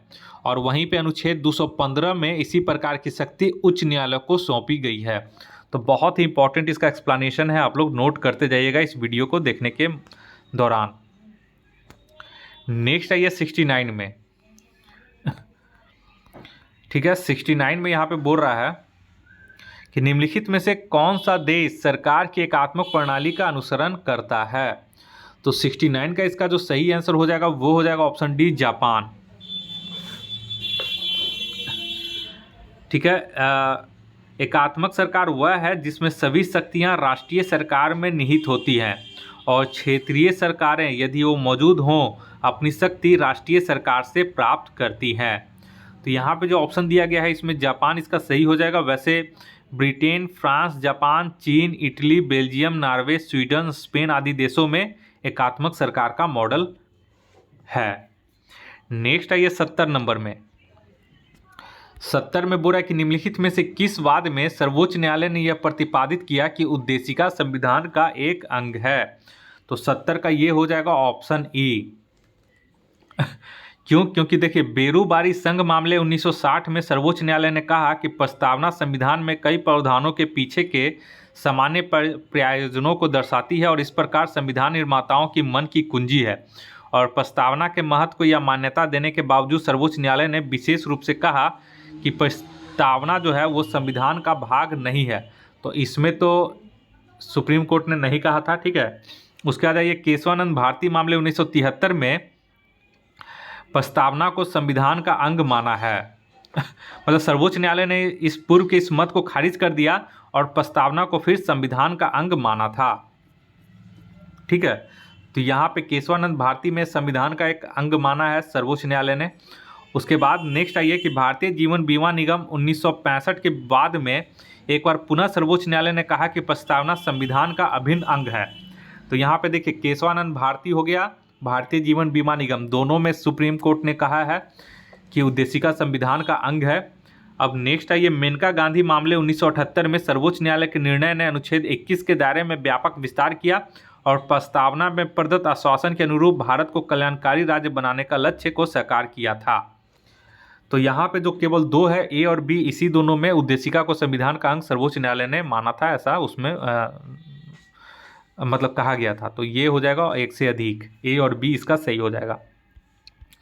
नेक्स्ट आइए 71 में बोला कि आंचलिक परिषद के अध्यक्ष के रूप में कौन कार्य करता है। तो 71 का हो जाएगा ऑप्शन डी, गृह मंत्री जो है वो आंचलिक परिषद के रूप में कार्य करता है। आंचलिक परिषद यानी कि क्षेत्रीय परिषद, ठीक है, इसका अध्यक्ष जो होता है वो गृह मंत्री ही होता है। नेक्स्ट आइए 72 नंबर में। 72 नंबर में बोला कि निम्नलिखित में से कौन दिल्ली के अतिरिक्त किसी अन्य स्थान को सर्वोच्च न्यायालय के स्थान के रूप में नियुक्त करने का अधिकार प्रदान करता है। तो 72 का ये हो जाएगा ऑप्शन सी, भारत के मुख्य न्यायाधीश को ये अधिकार प्रदान करता है। नेक्स्ट है ये 73 में। 73 नंबर क्वेश्चन बोल रहा है कि निम्नलिखित में से कौन संविधान के अनुच्छेद 15 में उल्लेखित प्रावधानों के तहत भेदभाव का आधार नहीं है। तो 73 का इसका सही आंसर हो जाएगा ऑप्शन ए, निवास स्थान। तो अनुच्छेद 15 के अनुसार कोई नागरिक केवल धर्म, मूल वंश, जाति, लिंग, जन्म स्थान या इनमें से किसी भी आधार पर दुकानों, सार्वजनिक भोजनालयों, होटलों, सार्वजनिक मनोरंजन स्थलों में प्रवेश अथवा पूर्णतः या अंशतः राज्य निधि से पोषित अथवा साधारण जनता के प्रयोग के लिए समर्पित कुओं, तालाबों, स्नान घाटों, सड़कों एवं सार्वजनिक समागम के स्थानों के उपयोग के संबंध में किसी भी दायित्व, निर्बंधन या शर्त के अधीन नहीं होगा। तो यहाँ पे ऑप्शन ए यहाँ पे हो जाएगा, निवास स्थान इसमें जो है इसमें वर्णन नहीं है, भेदभाव का आधार नहीं है। नेक्स्ट आइए 74 में। 74 में बोल रहा है 74 में कि संविधान संशोधन के संबंध में निम्नलिखित कथनों में से कौन से सही नहीं है। तो 74 का यहाँ पे हो जाएगा ये पहला ऑप्शन, ऑप्शन ए, एक संशोधन विधेयक केवल लोकसभा में प्रस्तुत किया जा सकता है, ये जो सही नहीं है, बाकी इसमें सभी जो है वो सही हैं। तो संविधान के संशोधन का आरंभ संसद के किसी भी संबंध में इस प्रयोजन के लिए विधेयक पूरा स्थापित करके ही किया जा सकेगा और किसी राज्य विधानमंडल में नहीं किया जाएगा। नेक्स्ट आइए 75 में। 75 में बोल रहा है कि निम्नलिखित में से किस राज्य में विधान परिषद नहीं है। तो 75 का यहाँ पे ई हो जाएगा। क्यों? क्योंकि देखिए संविधान के अनुच्छेद 169 के तहत राज्यों में भी विधानसभा के अलावा एक विधान परिषद भी हो सकती है, इसका वर्णन किया गया है। तो देखिए वर्तमान में भारत के 6 राज्यों में विधान परिषद हैं। कौन कौन से वो 6 राज्य हैं? तो आंध्र प्रदेश, तेलंगाना, उत्तर प्रदेश, बिहार, महाराष्ट्र, कर्नाटक। ठीक है, तो यहाँ पे पूछा नहीं है, तो यहाँ पे देखिए उड़ीसा और हिमाचल प्रदेश में नहीं है। तो बी और डी इसका सही आंसर हो जाएगा, ऑप्शन ई। 76 में ये बिहार का सचिवालय स्थित है, तो ये तो हो जाएगा पटना में, 76 का बी। नेक्स्ट आइए 77 में, बोला बिहार राज्य में कितनी बार राष्ट्रपति शासन लगाया गया है। तो 77 का यहाँ पे हो जाएगा ऑप्शन डी, 8 बार अब तक लगाया जा चुका है। ठीक है, नेक्स्ट आइए 78 में बोल रहा है कि निम्नलिखित में से कौन पटना उच्च न्यायालय की पहली महिला मुख्य न्यायाधीश रही हैं। तो बहुत इंपॉर्टेंट क्वेश्चन है। तो 78 का इसका जो सही हो जाएगा ऑप्शन बी, रेखा देसित।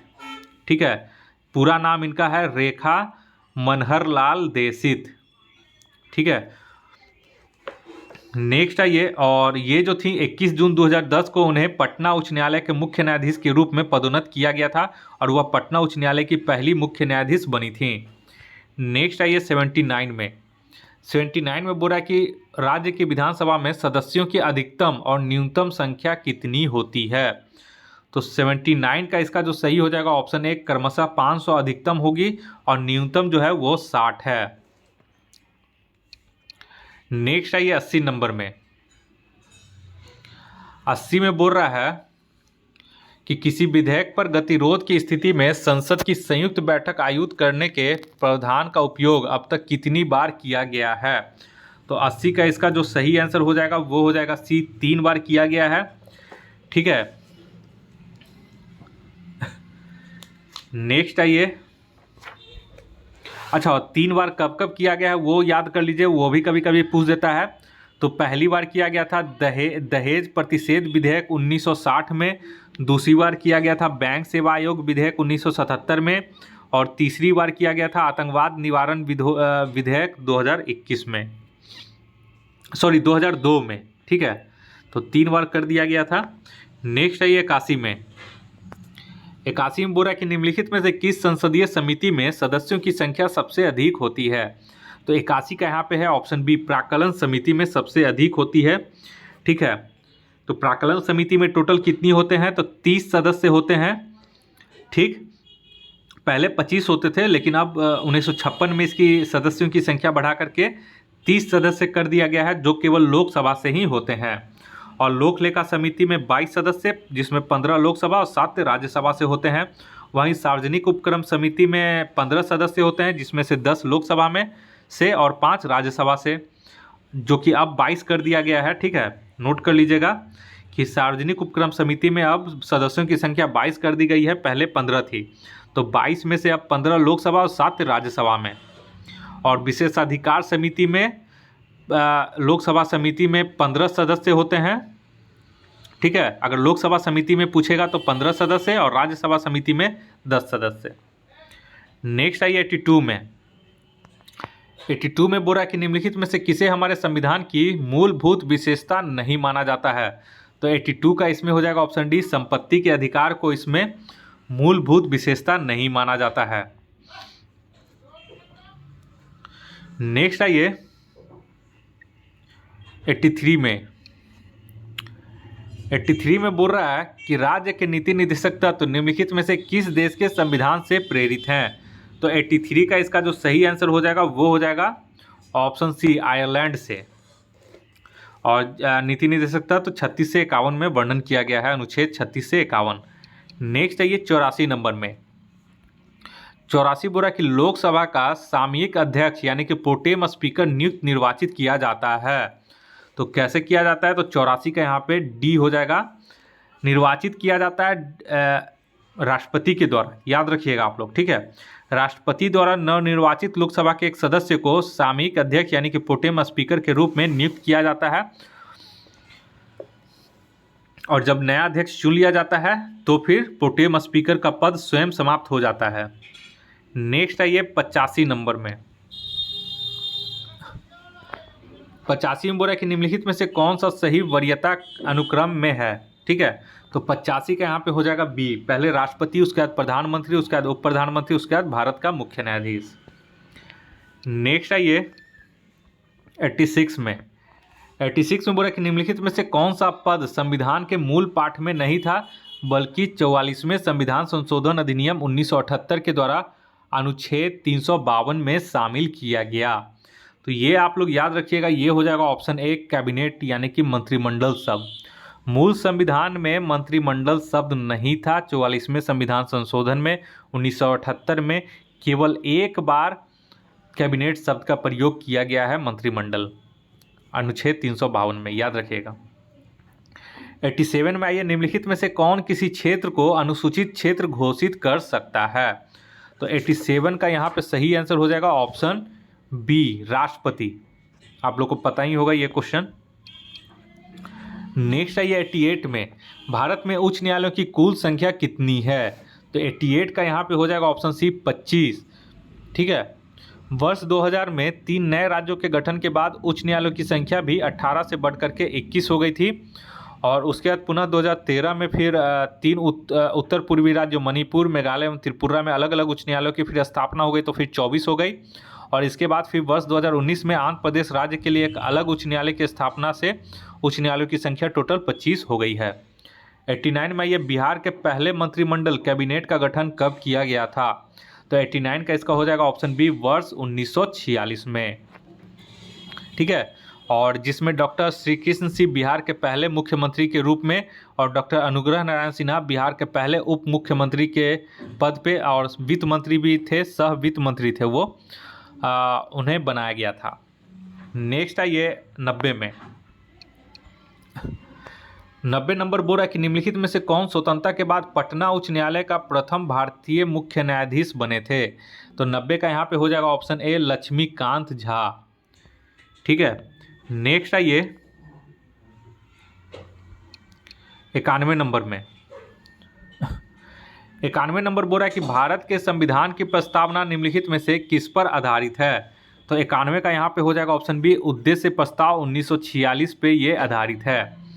ठीक है, और नेहरू दिए थे 13 दिसंबर 1946 को उद्देश्य प्रस्ताव प्रस्तुत किए थे और 22 जनवरी 1947 को संविधान सभा ने इसे अंगीकार किया था। नेक्स्ट आइए 92 में। 92 में बोल रहा है कि निम्नलिखित में से कौन सा रिट किसी व्यक्ति के विरुद्ध जारी किया जाता है। तो 92 का यहाँ पे हो जाएगा ऑप्शन डी बंदी प्रत्यक्षीकरण हैबियस कॉर्पस। नेक्स्ट है 93 में। 93 में बोल रहा है कि निम्नलिखित में से किसने अनुच्छेद 32 के तहत संवैधानिक उपचार के अधिकार को संविधान का हृदय और आत्मा कहा है। ये तो आप लोग को पता होगा, ऑप्शन सी हो जाएगा भीमराव अंबेडकर। नेक्स्ट आइए 94 में। 94 में बोल रहा है कि निम्नलिखित में से कौन अंतर राज्य परिषद की स्थापना कर सकता है। तो 94 का इसका आप लोग नोट कर लीजिए, ये हो जाएगा ऑप्शन ए राष्ट्रपति के द्वारा इसका गठन किया जा सकता है इंटर स्टेट काउंसिल का। और ये है संविधान के अनुच्छेद 263 के आधार पर राष्ट्रपति के आदेश के अनुसार इसका गठन किया जा सकता है। नेक्स्ट आइए 95 में। 95 में बोल रहा है कि निम्नलिखित राज्य के नीति निर्देशक तत्वों में से कौन सा गांधीवादी आदर्शों पर आधारित है। तो 95 का इसका जो सही आंसर हो जाएगा वो हो जाएगा ऑप्शन ई। देखिए, राज्य के नीति निर्देशक तत्व गांधीवादी विचारधारा पर आधारित है और ये राज्य से अपेक्षा करते हैं कि ग्राम पंचायतों का गठन ठीक है और उन्हें आवश्यक शक्तियां प्रदान की जाएं और ग्रामीण क्षेत्रों में कुटीर उद्योगों को बढ़ावा दिया जाए। गांधीवादी विचार थे।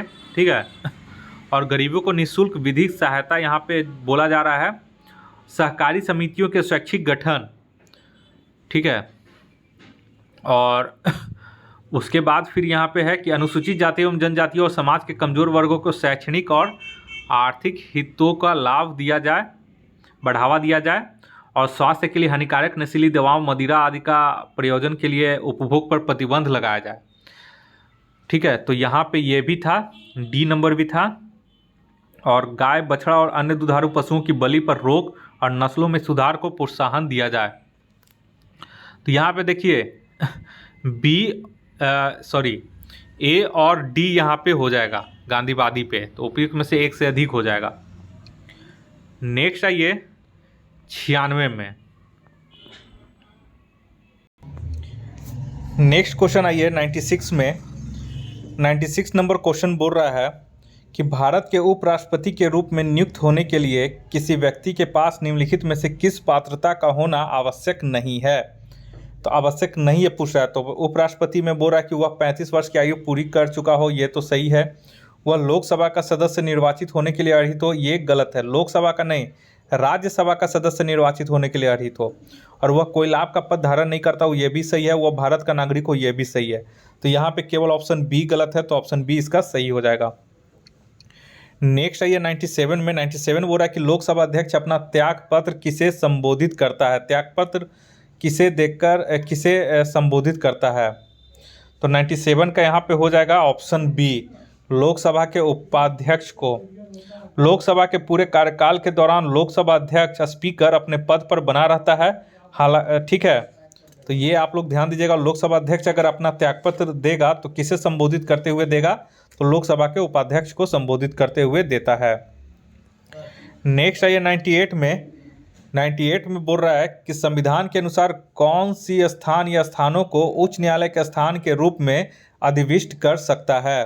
तो 98 का यहाँ पे सही हो जाएगा ऑप्शन ए भारत का राष्ट्रपति।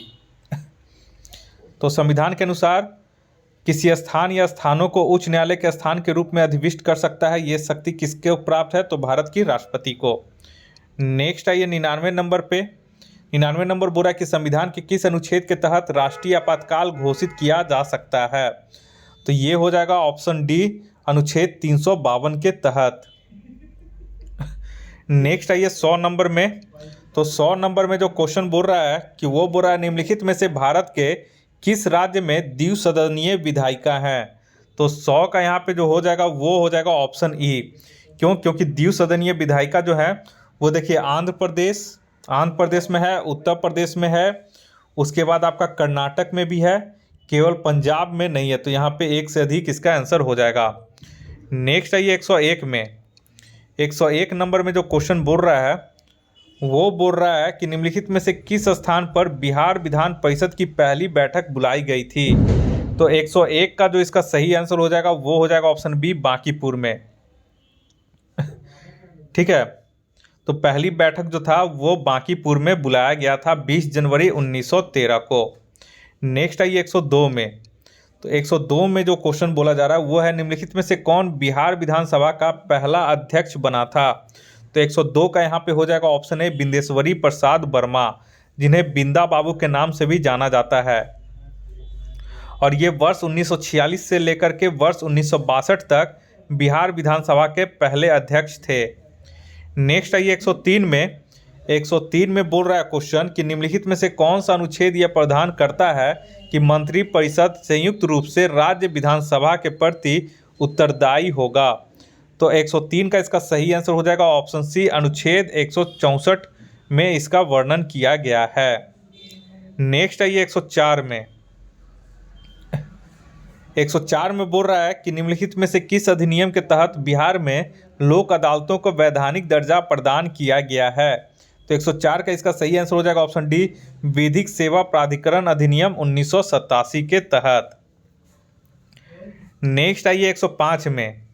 105 में बोला कि संविधान सभा के संदर्भ में निम्नलिखित में से कौन से सही नहीं है? तो 105 के यहाँ पे देख लें कि संविधान सभा सदस्यों की कुल संख्या 389 थी, जो कि सही है, और 389 थी, और इनमें से 296 सीटें ब्रिटिश भारत को एवं 93 सीटें रियासतों को आवंटित की जानी थी। दूसरा बोला कुल सीटों में से 93 सीटें रियासतों को दी गई थी, जो कि सही है, दूसरा भी सही है, और प्रांतों को सीटों का आवंटन उनकी संबंधित जनसंख्या के अनुपात में किया जाना था, ये भी सही है, तीसरा भी सही है, और देशी रियासतों के प्रतिनिधित्व का चुनाव अप्रत्यक्ष चुनाव द्वारा किया गया था। ठीक है, तो यहाँ पे देख लें, यहाँ पे रियासतों के प्रतिनिधित्वों को रियासतों के प्रमुख द्वारा नामित किया जाना था, अतः यहाँ पे विकल्प जो डी है, यहाँ पे 1 मिनट रुक जाइएगा, 105 का इसका जो सही आंसर होगा। तो देखिए यहाँ पे एक चीज़ है, यहाँ पे मिस्टेक किया गया था, क्वेश्चन यहाँ पे जो है, यहाँ पे नहीं ये जो है नहीं है, यहाँ पे बोला कि संविधान सभा के संदर्भ में निम्नलिखित में से कौन सा कथन सही नहीं है, सही है क्वेश्चन। ठीक है, तो बोला कि सही नहीं है, तो ए सही है हमारा, बी भी सही है, सी भी सही है, डी जो है गलत है, तो इसलिए ऑप्शन डी इसका सही हो जाएगा, मतलब ऑप्शन इसका डी हो जाएगा। तो देशी रियासतों का जो प्रतिनिधित्व था वो रियासतों के प्रमुख के द्वारा नामित किया गया था। नेक्स्ट आइए 106 में। 106 में बोला कि भारतीय संविधान के अनुच्छेद 3 के तहत संसद अधिकृत नहीं है। ठीक है, तो 106 का इसका जो सही हो जाएगा वो हो जाएगा ऑप्शन ई, उपरोक्त में से कोई नहीं, उपरोक्त में से एक से अधिक इसका सही आंसर हो जाएगा। क्यों? क्योंकि देखिए अनुच्छेद 3 के तहत संसद को अधिकृत किया गया है, तो 5 कार्य के लिए अधिकृत किया गया है। पहला है किसी में से उसका राज्य क्षेत्र अलग करके अथवा 2 या 2 से अधिक राज्यों को मिला करके एक नया राज्य बनाया जाए, तो ये पहला तो सही है। और किसी भी राज्य के क्षेत्रफल में वृद्धि करने के लिए, ये भी सही है। और किसी राज्य का क्षेत्रफल कम करने के लिए, ये भी सही है। और किसी भी राज्य की सीमाओं को परिवर्तित करने के लिए, किसी भी राज्य का नाम नहीं, राज्य की सीमाओं का और नाम भी परिवर्तित करने के लिए, यानी कि डी, ये इसमें से सभी सही है। तो क्वेश्चन में पूछा कि अधिकृत नहीं है, तो सभी अधिकृत हैं, तो उपरोक्त में से कोई नहीं हो जाएगा आंसर इसका। नेक्स्ट आइए 107 में। बोला निम्नलिखित में से कौन जूस सॉली के सिद्धांत से संबंधित है? तो 107 का इसका सही हो जाएगा ऑप्शन ए नागरिकता। जूस सॉली इसे सामान्यतः जन्मसिद्ध नागरिकता के रूप में जाना जाता है। और जून जो होगा, अगर बोलेगा जूस सैंगिनिस, तो यह जो है यह राष्ट्रीयता कानून का एक सिद्धांत है जिसके द्वारा नागरिकता माता पिता में से दोनों अथवा एक की राष्ट्रीयता या जातीयता द्वारा निर्धारित किया जाएगा। नेक्स्ट आइए 8वां में, निम्नलिखित में से कौन संसदीय सरकार की विशेषता है? तो 108 का इसका जो सही हो जाएगा वो हो जाएगा ऑप्शन ए बहुमत वाले दल का शासन, ये इसकी विशेषता है। नेक्स्ट आइए 9 नंबर में, 109 बुरा निम्नलिखित युगों में से कौन सुमलित नहीं है? तो 109 का इसका जो हो जाएगा ऑप्शन डी अनुच्छेद 29 जो है ये सही सुमलित नहीं है। अनुच्छेद 29 में क्या बोलता है? तो अनुच्छेद 29 बोलता है कि अल्पसंख्यकों की भाषा, लिपि एवं संस्कृति का संरक्षण अनुच्छेद 29 में वर्णन किया गया है। नेक्स्ट आइए 130 में, सॉरी 130 बोल रहा हूँ, 110 में। 110 में बोल रहा है कि निम्नलिखित में से कौन भारतीय संविधान में प्रतिस्थापित एक मौलिक कर्तव्य है? तो 110 का यहाँ पे ऑप्शन ई हो जाएगा। तो अनुच्छेद 51 क के अनुसार यह भारत के प्रत्येक नागरिकों का कर्तव्य होगा। तो मौलिक कर्तव्य जो दिया गया है वो 11 मौलिक कर्तव्य दिया गया है, ठीक है। तो यहाँ पे करों का जो भुगतान करना है वो मौलिक कर्तव्य नहीं है, ठीक है।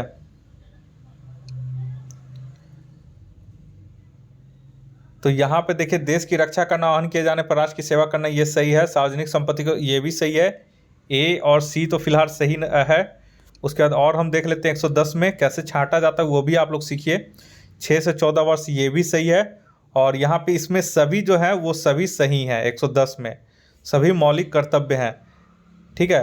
लेकिन एक चीज़ याद रखिएगा, समय पर कर का भुगतान करना ये तो मौलिक कर्तव्य है, लेकिन करों का भुगतान करना ये मौलिक कर्तव्य नहीं है।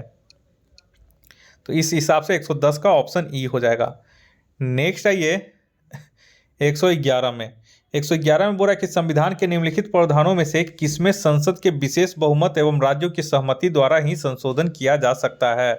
तो ये भी बहुत इंपॉर्टेंट क्वेश्चन है, 111 नंबर। तो 111 का जो सही आंसर हो जाएगा इसका हो जाएगा ऑप्शन सी, 7वीं अनुसूची के अंतर्गत कोई भी सूची हो। तो 7वीं अंतर्गत कौन कौन सी इसमें दिया गया है? तो इसमें राष्ट्रपति का चुनाव एवं इसकी प्रक्रिया, संघ एवं राज्यों की कार्यकारी शक्ति का विस्तार, सर्वोच्च न्यायालय एवं उच्च न्यायालय, संघ एवं राज्य के मध्य विधायी शक्तियाँ, और वस्तु एवं सेवा कर परिषद, और 7वीं अनुसूची का कोई भी इसमें सूची हो, ठीक है। और संसद में राज्यों का प्रतिनिधित्व, और संविधान एवं उसकी प्रक्रिया में संशोधन के लिए संसद की शक्ति। ये कुछ ऐसे सहमति प्रधान है जिसमें केंद्र संसद के विशेष बहुमत एवं राज्यों की सहमति के द्वारा ही संशोधन किया जा सकता है। तो इसमें से ऑप्शन सी जो है सही राइट है। नेक्स्ट आइए 112 में। 112 में बोला निम्नलिखित में से क्या संघीय सरकार की विशेषता नहीं है? तो 112 का यहाँ पे ई हो जाएगा। तो संघीय सरकार की जो विशेषता है उसमें कठोर संविधान, ठीक है, स्वतंत्र न्यायपालिका, लिखित संविधान और संविधान की सर्वोच्चता, ये सभी शामिल होते हैं। तो पूछ रहा है कि नहीं होते हैं शामिल, तो उपरोक्त में से कोई नहीं इसका आंसर हो जाएगा। नेक्स्ट आइए 113 में, अंतर्राज्यीय परिषद की स्थापना का उल्लेख भारतीय संविधान में किस अनुच्छेद में किया गया है? तो 113 का ये ऑप्शन बी हो जाएगा, अनुच्छेद 263 में अंतर्राज्यीय परिषद की स्थापना का उल्लेख किया गया है। नेक्स्ट आइए 114 में। 114 में बोला कि संविधान के किस अनुच्छेद द्वारा वित्तीय आपातकाल की घोषणा की जा सकती है? तो 114 का यहाँ पे सही आंसर हो जाएगा ऑप्शन डी, अनुच्छेद 360 के तहत। और अब तक भारत में एक बार भी वित्तीय आपातकाल की घोषणा नहीं की गई है। नेक्स्ट आइए 115 में। 115 में बोला कि निम्नलिखित में से कौन सा वीटो शक्ति भारत के राष्ट्रपति को प्राप्त नहीं है? तो 115 का ये हो जाएगा विशेषित वीटो, जो कि अमेरिकी राष्ट्रपति को ये प्राप्त होता है। नेक्स्ट आइए 116 में। बोला कि संविधान के अनुसार प्रधानमंत्री का चयन एवं नियुक्ति की जाती है। तो ये तो हो जाएगा 116 का, देखिए यहाँ पे चयन एवं नियुक्ति बोल दिया है, ठीक है। तो एक चीज़ याद रखें कि संविधान में प्रधानमंत्री के चयन एवं नियुक्ति के लिए कोई विशिष्ट प्रक्रिया निर्धारित नहीं की गई है। तो इसलिए इसका ऑप्शन ई हो जाएगा, इसमें से कोई नहीं। लेकिन एक चीज़ नोट कर लें कि अनुच्छेद 75 केवल यह कहता है कि प्रधानमंत्री को राष्ट्रपति द्वारा नियुक्त किया जाएगा। अगर केवल आता कि राष्ट्रपति की नियुक्ति कौन करता है तो प्रधानमंत्री हो जाएगा, लेकिन प्रधानमंत्री का चयन एवं नियुक्ति बोला गया है, इसका कहीं भी कोई वर्णन नहीं किया गया है स्पष्ट तरीके से संविधान में। इस वजह से इसका ऑप्शन ई हो जाएगा। 117 में आइए, बोल रहा है अनुपाती न्याय से तात्पर्य है, तो 117 का यहाँ पे ई हो जाएगा। तो देखिए, सामाजिक और आर्थिक न्याय के मिले जुले रूप को अनुपातिक न्याय कहा जाता है। तो सामाजिक और आर्थिक न्याय के मिले जुले रूप को, तो यहाँ पे ठीक है। और सामाजिक न्याय का अर्थ है हर व्यक्ति के साथ जाति, रंग, धर्म, लिंग के आधार पर बिना भेदभाव किए समान व्यवहार। वहीं आर्थिक न्याय का अर्थ है संपदा, संपत्ति एवं आय का विषमता को दूर करने के साथ साथ सबका समान व्यवहार। तो इस हिसाब से ए और बी दोनों हो जाएगा, तो उपरोक्त में से यहाँ पे एक से अधिक। नेक्स्ट आइए 18 नंबर में, बोला कि उच्च न्यायालय के न्यायाधीशों को पद से हटाया जाना संबंधित प्रावधान किस देश के संविधान से लिया गया है। तो ये इंपॉर्टेंट क्वेश्चन है। 118 का हो जाएगा बी, संयुक्त राज्य अमेरिका से इसका ये प्रावधान लिया गया है। ठीक है। और नेक्स्ट आइए, और राष्ट्रपति पर महाभियोग भी यूएसए के संविधान से लिया गया है। नेक्स्ट आइए 119 में, 119 में बोला कि छठी अनुसूची में वर्णित राज्यों में निम्नलिखित में से कौन शामिल नहीं है। तो 119 का यहाँ पे हो जाएगा ऑप्शन सी, मणिपुर जो है इसमें शामिल नहीं है। तो छठी अनुसूची में कौन कौन से राज्य शामिल हैं, तो असम, त्रिपुरा, मेघालय और मिजोरम। और जबकि 5वीं अनुसूची क्षेत्रों और अनुसूचित जनजातियों के प्रशासन और नियंत्रण के बारे में है। ठीक है। तो 5वीं अनुसूची पूछेगा किससे संबंधित है, तो 5वीं जो अनुसूची है वो अनुसूचित क्षेत्रों और अनुसूचित जनजातियों के प्रशासन से संबंधित है। नेक्स्ट आइए 120 में, बोरा कि निम्नलिखित युगों में से कौन सही सुमलित नहीं है। तो प्रारूप समिति के अध्यक्ष तो भीमराव अम्बेडकर, ये तो सही सुमलित हैं। दूसरा बोरा मौलिक अधिकार के उप समिति के अध्यक्ष कौन थे, तो यहाँ पे जो सरदार वल्लभ भाई पटेल जो थे मौलिक अधिकार एवं अल्पसंख्यक समिति के अध्यक्ष थे, तो ये भी और प्रक्रिया नियम समिति के जो अध्यक्ष थे वो डॉक्टर राजेंद्र प्रसाद थे, सही हैं। ठीक है। 120 का बोल रहे हैं। और संघीय संविधान समिति के तो जवाहरलाल नेहरू थे। तो यहाँ पे मौलिक अधिकार उप समिति बोला, जबकि यहाँ पे मौलिक अधिकार और अल्पसंख्यक समिति के अध्यक्ष थे सरदार वल्लभ भाई पटेल। तो यहाँ पे ये गलत है। ठीक है। तो ऑप्शन बी इसका हो जाएगा ऑप्शन। नेक्स्ट आइए 121 में, 121 में बोला कि संविधान के किस भाग को भारत का मैग्ना कार्टा की संज्ञा दी जाती है। तो 121 का हो जाएगा ऑप्शन बी, मौलिक अधिकार को भारत का मैग्ना कार्टा की संज्ञा दी गई है। ठीक है। नेक्स्ट आइए 122 में, 122 में बोल रहा है कि प्रोटेम स्पीकर सामान्यतः किसे नियुक्त किया जाता है। तो 122 का हो जाएगा ऑप्शन सी, नवनिर्वाचित लोकसभा के वरिष्ठतम सदस्यों में से एक को। नेक्स्ट आइए, और 17वीं लोकसभा 2019 का प्रोटेम स्पीकर किसे बनाया गया था, तो ये मध्य प्रदेश के टीकामठ से भाजपा सांसद डॉक्टर वीरेंद्र कुमार को बनाया गया था। लेटेस्ट वाला है इसलिए बता दिया। नेक्स्ट आइए 23 में कि राष्ट्रपति के अध्यादेश जारी करने की शक्ति किस अनुच्छेद के तहत वर्णित है। तो ये आप लोग को पता होगा, ऑप्शन सी हो जाएगा, अनुच्छेद 123 के तहत। और यहाँ पे देखिए 143 में क्या बोलता है, 143 में उच्चतम न्यायालय से परामर्श करने की राष्ट्रपति की शक्ति है। और यहाँ पे 137, ठीक है, इसके बाद देख लीजिएगा 124 में आइए, 124 में बोला कि उपराष्ट्रपति के चुनाव में निम्नलिखित में से किसकी भागीदारी होती है। तो मतलब राष्ट्रपति उपराष्ट्रपति के चुनाव में कौन पार्टिसिपेट करता है। तो 124 के यहाँ पे हो जाएगा ऑप्शन ए, संसद। यहाँ पे राज्यसभा और लोकसभा के सभी सदस्य यानी निर्वाचित और मनोनीत दोनों। नेक्स्ट आइए 125 में, 125 में बोला कि निम्नलिखित युगों में से कौन सही सुमलित है।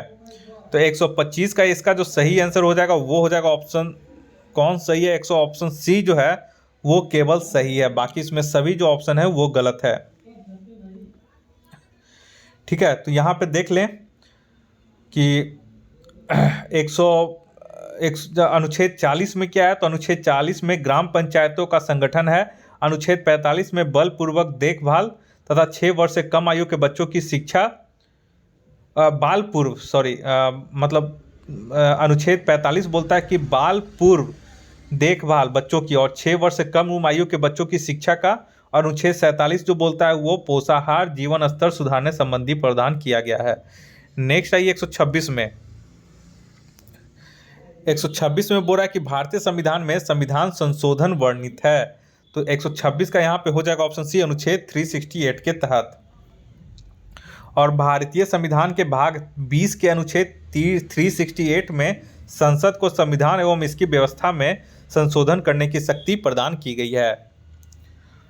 नेक्स्ट आइए 127 में। 127 में बोल रहा है कि निम्नलिखित में से कौन संघीय व्यवस्था की विशेषताएं हैं। तो 127 का यहाँ पे ई हो जाएगा। क्यों? क्योंकि देखिए उपयुक्त सारी जो विशेषताएं हैं वो संघीय सरकार की हैं। इसमें से सभी जो हैं वो सभी संघीय सरकार की हैं, तो उपरोक्त एक से अधिक हो जाएगा। नेक्स्ट आइए 128 में। 128 में बोला कि भारतीय संविधान के किस अनुच्छेद के तहत वित्त आयोग के गठन की बात की गई है। तो 128 का यहाँ पे हो जाएगा ऑप्शन बी, अनुच्छेद 280 के तहत। और हाल ही में 15वें वित्त आयोग का जो कार्यरत है उसकी जो सिफारिशों का कार्यकाल होगा वो 2020 से 2025 के बीच में होगा और इसके अध्यक्ष एन.के. सिंह थे। नेक्स्ट आइए 129 में। 129 में बोला कि निम्नलिखित समितियों में कौन केंद्र राज्य संबंधों से संबंधित नहीं है। तो 129 का यहाँ पे हो जाएगा ऑप्शन सी, दिनेश गोस्वामी समिति।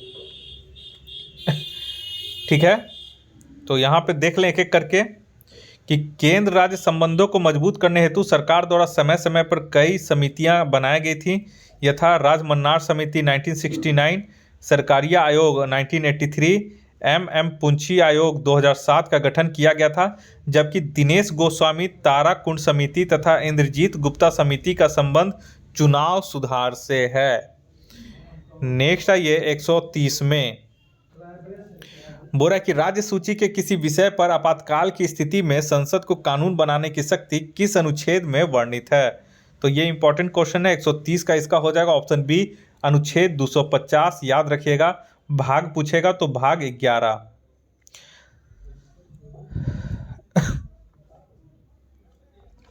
नेक्स्ट आइए 131 में। बोला कि 2 या 2 से अधिक राज्यों के लिए एक ही उच्च न्यायालय की स्थापना निम्नलिखित में से किस अनुच्छेद में वर्णित है। यह भी इंपॉर्टेंट है। तो 131 का हो जाएगा ऑप्शन सी, अनुच्छेद 231 में इसका वर्णन किया गया है। ठीक है, संविधान के भाग 6 में। नेक्स्ट आइए 132 में।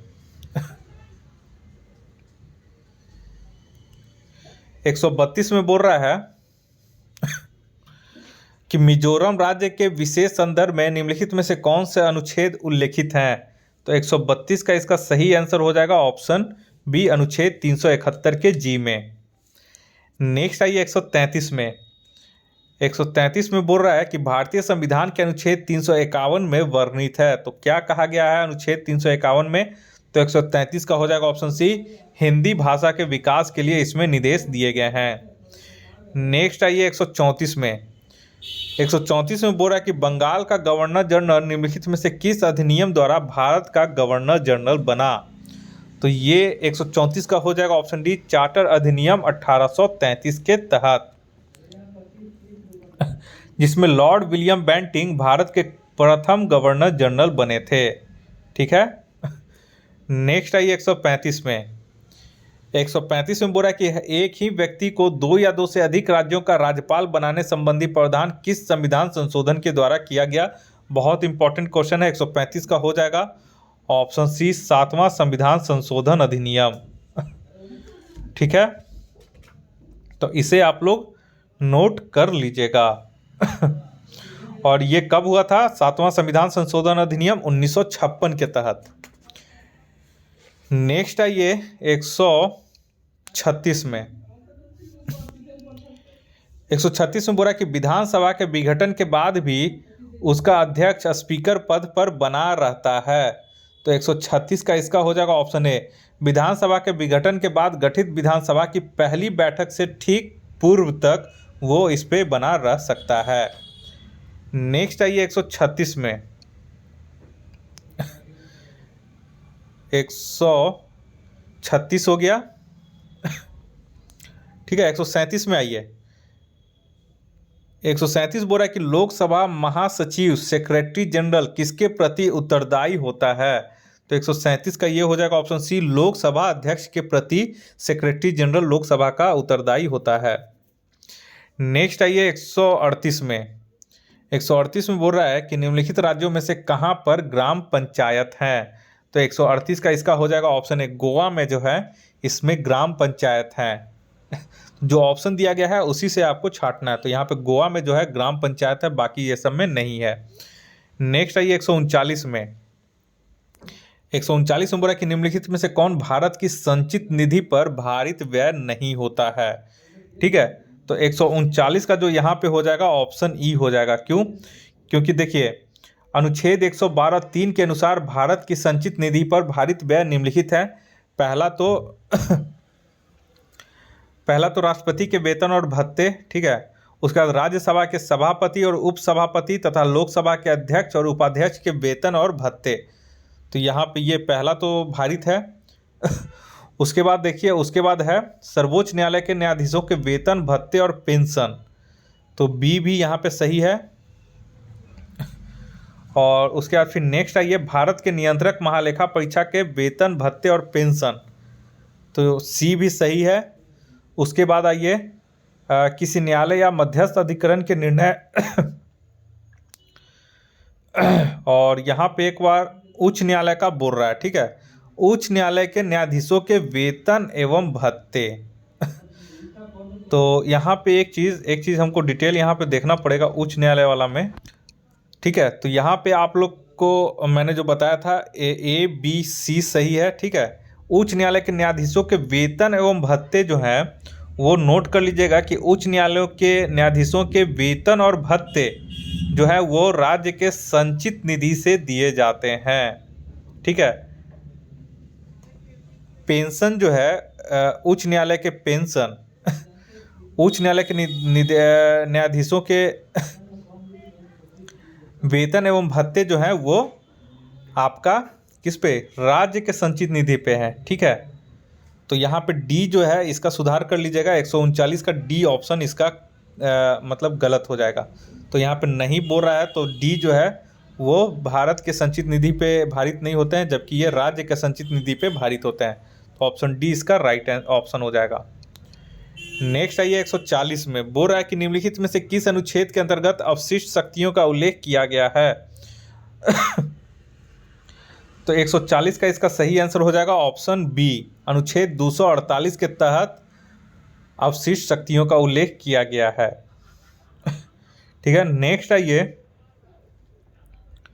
और इसका उल्लेख जो है वो 7वीं अनुसूची में किया गया है। नेक्स्ट आइए 141 में।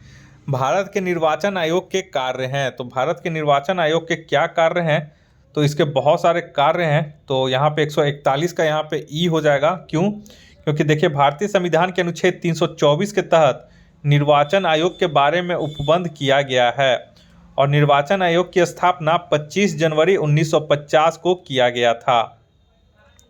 और इसके जो कुछ कार्य हैं वो यहाँ पे संसद तथा राज्य विधानमंडलों के सभी चुनाव करवाना और निर्वाचन क्षेत्रों का परिसीमन करना निर्वाचन आयोग का ही कार्य है, और मतदाता सूची तैयार करना भी भारत के निर्वाचन आयोग का कार्य है। ठीक है, और उसके बाद यहाँ पे जो दिया गया है वो एक चीज़ आप लोग को देख लेते हैं एक एक करके। उसके बाद बोल रहा है इसमें, हाँ तो इसका आप लोग देख लें एक बार, आंसर सही आंसर मिल गया है। तो भारत के निर्वाचन आयोग के कार्य क्या है, तो संसद तथा राज्य विधानमंडलों के सभी चुनाव करवाना, ये सही है। राष्ट्रपति तथा उपराष्ट्रपति है तो चुनाव करवाना, ये भी सही है। सी नंबर जो है यहाँ पे गलत है। किसी राज्य में स्वतंत्र एवं निष्पक्ष चुनाव के लिए अनुकूल दशा न होने पर राष्ट्रपति शासन लगाए जाने की संस्तुति करना, ये जो है ये गलत है। यहाँ पर राज्य में राष्ट्रपति शासन की संस्तुति राज्य के राज्यपाल के द्वारा ही की जा सकती है। और यहाँ पे डी जो है ये सही है। तो कौन से कार्य सही है, तो उपयुक्त में से एक से अधिक इसमें आयोग के कार्य हैं जो सही हैं। तो ऑप्शन ई इसका हो जाता। नेक्स्ट आइए 142 में। तो 142 में एक बार देख लेते हैं हम लोग। हाँ, 142 में देखिए बोल रहा है क्वेश्चन कि सिंधी को किस संविधान संशोधन के माध्यम से 8वीं अनुसूची में शामिल किया गया था। तो 42वां का जो इसका सही आंसर हो जाएगा ऑप्शन ए हो जाएगा। 21वां संविधान संशोधन के द्वारा इसको सिंधी को 8वीं अनुसूची के तहत इसमें शामिल किया गया था। ठीक है, तो देखिए एक चीज़ नोट कर लीजिएगा कि वर्तमान में 8वीं अनुसूची में संविधान द्वारा मान्यता प्राप्त 22 प्रादेशिक भाषाओं का उल्लेख किया गया है और इस अनुसूची में आरंभ में कुल 14 भाषाएं थी और 21वें संविधान संशोधन अधिनियम 1967 यानी 1967 के द्वारा सिंधी को और 71वें संविधान संशोधन अधिनियम 1992 के द्वारा नेपाली, कोंकणी, मणिपुरी को तथा 92 यानी कि 92 संविधान संशोधन अधिनियम 2003 के द्वारा बोडो, डोगरी और मैथिली तथा संथाली को 8वीं अनुसूची में शामिल किया गया था। नेक्स्ट आइए 143 में बोल रहा है कि निम्नलिखित कथनों में से कौन राज्यसभा के विषय में सही है। तो 143 का हो जाएगा ऑप्शन डी, संविधान के अनुच्छेद 80 में इसके गठन का प्रावधान किया गया है। नेक्स्ट आइए 144 में कोई भी संविधान संशोधन कानून भारतीय सर्वोच्च न्यायालय द्वारा असंवैधानिक घोषित किया जा सकता है यदि वह, तो 144 का हो जाएगा यदि वह ऑप्शन बी, विधि के समक्ष समता के अधिकार को भाग 3 से हटाकर संविधान में अन्यत्र कहीं रखता है तो। ठीक है, तो ये भी एक तरह से इम्पॉर्टेंट कंसेप्चुअल क्वेश्चन है। नेक्स्ट आइए 145 में 145 में बोला कि कौन इसमें से सुमलित नहीं है। तो 145 का इसमें से बी जो है ये सुमलित नहीं है। शेयर बाजार जो है वो समवर्ती सूची नहीं है, जबकि ये जो है ये संघ सूची का विषय है। बाकी इसमें सभी जो हैं वो सही हैं। नेक्स्ट आइए 146 में 146 में बोल रहा है कि निम्नलिखित में से किन अनुच्छेदों को राष्ट्रीय आपातकाल के दौरान निलंबित नहीं किया जा सकता है। तो 146 का यहाँ पे याद कर ले ऑप्शन सी, अनुच्छेद 20 और 21 जो है वो राष्ट्रीय आपातकाल के दौरान भी निलंबित नहीं किया जा सकता है। नेक्स्ट आइए 147 में बोल रहा है कि निम्नलिखित में से कौन 21वें विधि आयोग के अध्यक्ष हैं। तो 147 का इसका हो जाएगा ऑप्शन बी, न्यायमूर्ति बलबीर सिंह चौहान। ठीक है,